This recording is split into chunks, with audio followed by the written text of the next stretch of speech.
نبی پاک علیہ السلام نے فرمایا اپنے دکھ لوگوں کے سامنے نہ بیان کرنا، سیٹھوں نوابوں کو نہ بتاتے پھرنا، دنیا داروں کے سامنے جا کے نہ رونا کہ میں تکلیف میں ہوں۔ فرمایا اگر دنیا داروں کو دکھ بتاؤ گے رب تمہیں کبھی غنی نہیں کرے گا، اور لوگ ہیں کہ الٹا مذاق اڑائیں گے۔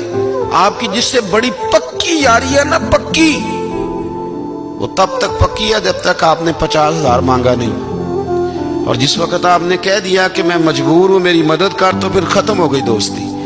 لوگوں کی تعلقات آپ کے ساتھ تب تک ہیں جب تک آپ ان سے کوئی ضرورت وابستہ نہیں کرتے۔ کریم محبوب فرمانے لگے بندوں کے سامنے دکھ نہ بیان کرنا، اللہ تجھے کبھی غنی نہیں کرے گا۔ تو اپنے دکھ اپنے رب کو بتا، تو دعائیں مانگ، تو اس کی بارگاہ میں حاضر ہو، تو اس کے حضور عرض کر۔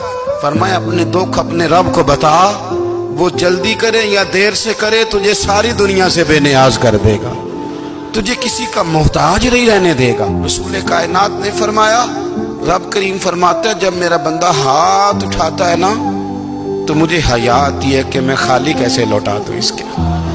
اتنے بڑے بادشاہ کی بارگاہ میں، او بھائی لوگوں سے عزتیں تلاش کرتے ہو تو وہ کیا تمہیں عزت دیں گے؟ وہ تو کل اچھا کہتے ہیں پرسوں برا کہنے لگ جاتے ہیں۔